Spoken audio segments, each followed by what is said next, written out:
Hello guys, what's up? So, welcome back ulit dito sa aking YouTube channel, no? So, kung bago ka pa lamang dito, ayan na, huwag mo kalimutang i-like ang video ito. And mag-subscribe ka na rin.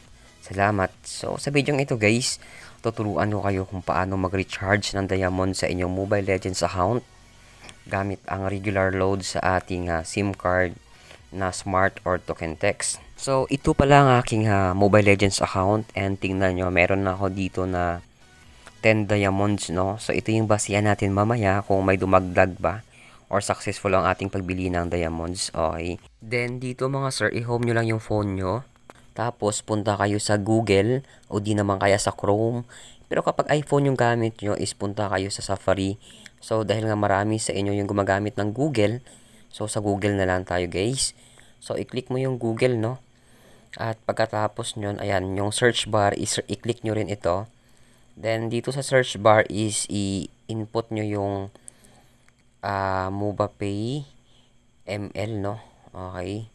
So, after mo ma-input yung MobaPay ML sa search bar, okay, i-click mo lang yung search. Then, yung pinakaunang lalabas dito na MobaPay, click nyo lang yan and automatic na dadalhin na kayo nyan, no? Sa site ng MobaPay. Then, kapag ganito na, i-click nyo yung Mobile Legends, no? Ngayon, andito na tayo mga sir. Dito sa number 1, kailangan natin ilagay yung ating game ID, no? So, una is yung MLID natin. Then, yung kasunod sa ilalim is yung server or zone ID. Pero kung wala kang idea kung ano yung MLID at zone ID mo, is punta ka sa iyong Mobile Legends account. Then, buksan ito, no? Then, i-click mo yung profile mo sa upper left corner. Then, nakikita nyo yan, yung gumagalaw na dyan. Yung tinututok ko sa screen is, ayan, yung mahabang numero, ayan yung MLID natin. Tapos, yung mga numero na maliit lang na sa loob ng close at open parenthesis, yan naman yung zone or server ID natin. So, dapat natin i-copy yan at i-paste doon, no, sa dito mga sir. Paste natin dito. Okay, wait lang ng saglit. Wait lang, paste ko pa. Ayan, so kapag ganyan na mga sir, okay na yung mga mahabang numero dyan. So, yung dapat natin gawin dito is kita nyo ba yung nasa close at open parenthesis na yan. Yung mga konting numero. So, i-copy lang natin yan. Then, i-delete natin yung sa taas, no? Kasi MLID dun yung sa taas. Yung kasunod na yun nasa close at open parenthesis, yung sa ilalim no ilipat natin. So, after nyan mga sir, is click mo yung verify player. So, ayan, automatic lalabas yung pangalan ng account mo dyan sa Mobile Legends. So, yung pangalan ng account ko is Kudingo, no? So, tama naman mga sir. So, paalala lang, no, na huwag nyo kopyahin yung email ID at server ID na inilagay ko dito. So, dapat yung ilagay nyo is ang inyong email ID at server ID ng inyong account, no? Para sa inyo papasok yung diamond. So, pag okay na, scroll up lang natin, no? Dito is pipili tayo dito ng amount or ilang diamonds yung bibilhin natin dito mga sir, no? So, pili ka lang dyan as long as kaya mo itong bayaran ng regular load sa inyong SIM card na Smart or Token Text. Okay, so dahil nga tutorial lang naman ito mga sir, so pipili lang ako dito ng 5 diamonds, no? Then, pag okay na, scroll up lang natin. Then, dito sa number 4, proceed na tayo dito sa number 4, no? Payment methods. So, ano yung pipiliin natin or ano yung gagamitin nating pambayad, no? So, para makita pa natin kung ano pa yung ibang payment method dito is i-click natin yung parang arrow na yan na double para makita natin, no? So, after mo maklik dyan is makita mo yung ayan, Smart at Token Text. So, yung pinili ko kanina is 5 diamonds and nagkakahalaga lang ito ng 5 pesos na regular load sa aking SIM card na Token Text, no? So, dahil nga Token Text ang gagamitin kong pambayad, is, ayan, i-click ko dito yung Smart Token Text.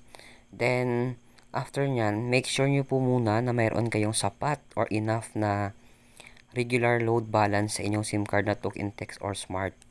Kasi kapag wala kayong regular load balance, is hindi kayo makapagbili at hindi kayo patuloy sa pag-recharge. So, kapag wala pa kayong regular load sa inyong SIM card, so magpa-load muna kayo sa tindahan. Sabihin nyo pa-load ng regular load sa aking SIM card na Token Text or Smart.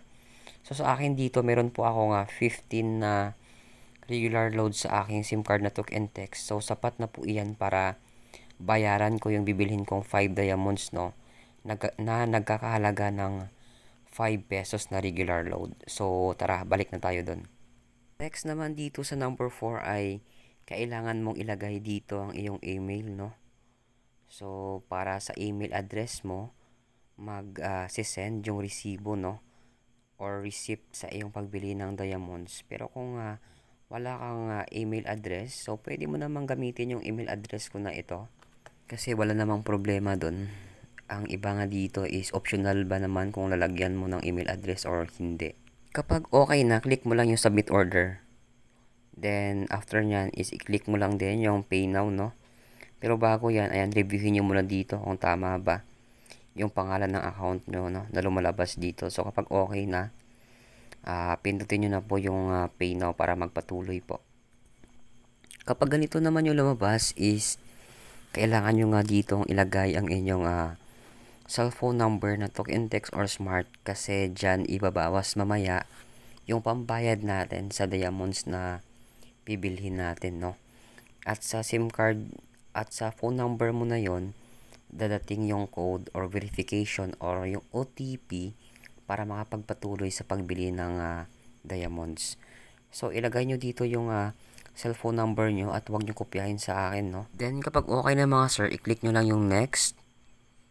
Okay, dito, so hintayin lang natin na dumating yung verification code, authentication code, or yung tinatawag nating OTP, no?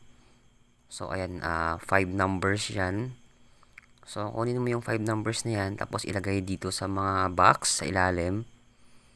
So mahalagang ilagay mo talaga yung cellphone number mo, no? Para sa iyo rin mismo darating yung OTP na mga ito. So kunin mo na mga sir, ilagay natin dito sa box na to. So after malagay, automatic yan na babawas or magiging successful yung pagbili natin ng tawag dito ng diamonds. So ayan na yung text message na successful na daw yung pagbili ko ng 5 diamonds at nagbawas na yung regular load na 5 pesos sa aking SIM card. So ayan, okay na. So para masigurado natin na pumasok na talaga yung diamond sa ating Mobile Legends account, yung gawin mo is i-restart mo lahat, no?